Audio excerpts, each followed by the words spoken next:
আমার কাছে কিছু পেশেন্ট আসে, অনেক সময় জিজ্ঞেস করেন যে ডাক্তারবাবু দাঁতে খুব ব্যথা হচ্ছে, তো আমি কি করব। তো প্রথম কথা বলে রাখি, দাঁতে ব্যথা হচ্ছে তার কারণটা প্রথমত জানা দরকার যে দাঁতে ব্যথা কেন হচ্ছে। প্রথমত যে কারণটা উঠে আসে দাঁতে ব্যথা, সেটা দাঁতে কোনো পোকা লাগলে বা কেরিস হলেই মেনলি দাঁতে ব্যথাটা হয়। মাড়ির প্রবলেম থাকলেও দাঁতে ব্যথা হতে পারে, কিন্তু সেই ব্যথার থেকে দাঁতে কেরিস হয়ে পোকা লেগে যে ব্যথা, সেই ব্যথাটা মেনলি হচ্ছে দাঁতে ব্যথার কারণ। এবারে প্রথমতেই যে কোশ্চেনটা আসে, ডাক্তারবাবু আমি দাঁতটা আমাকে তুলে দিন। প্রথমেই এসে এই যে বক্তব্যটা যে দাঁতটা তুলে দিন, আমরা অ্যাডভান্সড দুনিয়াতে এখন দাঁত তোলার এই যে প্রবলেম ব্যাপারটা, এইটাকে আমরা সবসময় লাস্ট স্টেপ হিসেবে কনসিডার করি।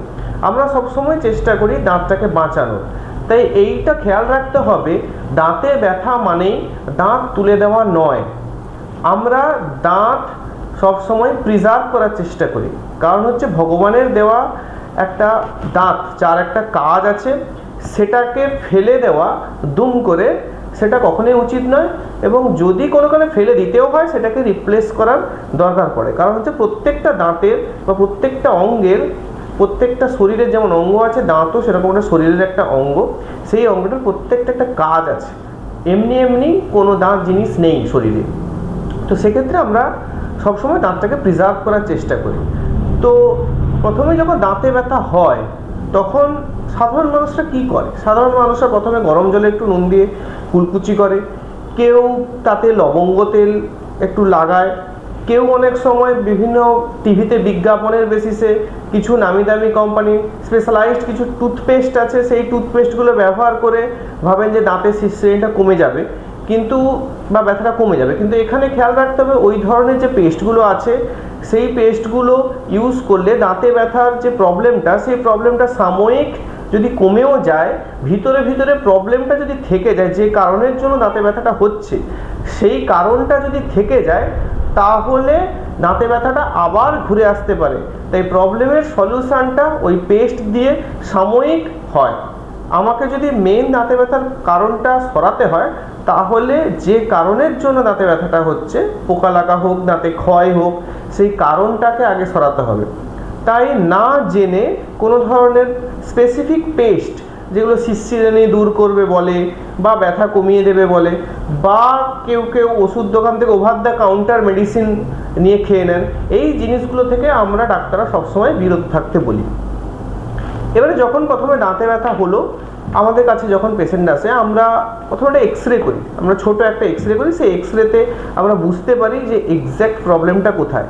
সেখানে যদি দেখা যায় একটা দাঁতের পোকা লেগেছে, তাহলে আমাদের জেনে রাখতে হয়, পোকাটা যখন ইনিশিয়ালি শুরু হয় বা কেরিস লাগাটা শুরু হয়, অ্যাকচুয়ালি দাঁতের ভিতরে কোনো পোকা থাকে না, দ্যাট ইজ ব্যাকটেরিয়া থাকে, যে ব্যাকটেরিয়াটা দাঁতের ক্ষয় করায়। এবং সেই ক্ষয়জনিত কারণে দাঁতের ভিতরে পাল্প বলে একটা টিস্যু আছে, সেই পাল্প টিস্যুর ভিতরে যখন ইনফেক্ট হয়, তখনই খুব ব্যথাটা শুরু হয়। আমাদের তিনটে দাঁতের লেয়ার থাকে দাঁতের ক্রাউনে। একটা করে এনামেল, সেকেন্ড লেয়ার হচ্ছে ডেন্টিন, তারপরের লেয়ারটা হচ্ছে পাল্প। যতক্ষণ পর্যন্ত ওই ক্ষয়টা এনামেল লেয়ারে থাকে, ততক্ষণ পর্যন্ত আমাদের খুব একটা প্রবলেম আমরা ফেস করি না। সেই সমস্ত কন্ডিশনে দাঁতের ফিলিং করলেও দাঁতটা ভালো থেকে যায়। কিন্তু যখনই হালকা হালকা শিরশির করা শুরু হয়, তখনই আমাদের মনে রাখতে হবে ওই দাঁতের ক্ষয়টা ডেন্টিন লেয়ার পর্যন্ত পৌঁছেছে বা তারও ভিতরের লেয়ার পাল্প পর্যন্ত পৌঁছে গেছে। ডেন্টিন লেয়ারে যদি খুব উপর পর্যন্ত থাকে, তাহলেও সেটা ফিলিং করলে থাকা যায়। কিন্তু তারও ভিতর পর্যন্ত যদি পাল্প টিস্যুর ভিতরে পৌঁছে যায়, যার ভিতরে মেন নার্ভ, ব্লাড সাপ্লাই এগুলো থাকে, তখন আমাদের ফিলিং করলে ওটা আর হয় না।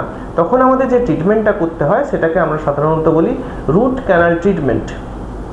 এতে আমরা দাঁতের ভিতরে একটা ছোট্ট ফুটো করে তার ভিতর থেকে দাঁতের যে পাল্প টিস্যুটা আছে, সেই পাল্প টিস্যুটাকে আমরা বের করে নিই, ভালো করে ভিতরটা ক্লিন করি, দিয়ে ওর ভিতরে গাটাপারচা বলে একটা জিনিস দিয়ে আমরা সিল করে ওই নার্ভ সহ নার্ভটাকে সরিয়ে দিই এবং দাঁতটাকে বাঁচিয়ে নিই। এবং তার উপর থেকে কেরিস পোর্শন যেটা ক্ষয় হয়ে গেছে, সেই পোর্শনটাকে সরিয়ে দিই, সরিয়ে ওখানে ফিলিং করে উপর থেকে একটা ক্রাউনিং করে দাঁতটাকে আমরা বাঁচিয়ে নিই। এইটা হচ্ছে আধুনিক যুগের ডেন্টালের চিকিৎসা, যেটা হচ্ছে রুট ক্যানাল ট্রিটমেন্ট। এবং এর মাধ্যমে আমরা দাঁতটাকে বাঁচিয়ে রাখতে পারি। পেশেন্টের সুবিধার জন্য। কোনো কারণে যদি এমন কন্ডিশনে পেশেন্ট আসে যে দাঁতটাকে কোনোভাবে রুট ক্যানাল করে বাঁচানো যাবে না, মানে দাঁতটা ক্ষয় অনেক বেশি হয়ে গেছে, তখন আমরা দাঁতটাকে তুলে ফেলার কথা বা এক্সট্রাকশনের কথা প্রেসক্রাইব করি। এবং সেক্ষেত্রে এক্সট্রাকশন যখন আমরা করি সেটা আমরা লোকাল অ্যানাস্থেসিয়া দিয়ে করি এবং জায়গাটা কমপ্লিটলি অবশ করে উইদাউট এনি পেন ওই দাঁতটা বের করে দেওয়া হয়। কিছু কিছু দাঁত নর্মালি বের করা যায়, কিছু কিছু ক্ষেত্রে আমরা সেটা সার্জিক্যালি বের করতে লাগে। দাঁতের সিচুয়েশন অনুযায়ী, কন্ডিশন অনুযায়ী সেগুলো ডিপেন্ড করে। এবং এরপরে হচ্ছে দাঁত যখন আমরা বের করে দিই তখন আমাদের কোশ্চেন হচ্ছে যে দাঁতটা আমরা লাগাবো কি লাগাবো না।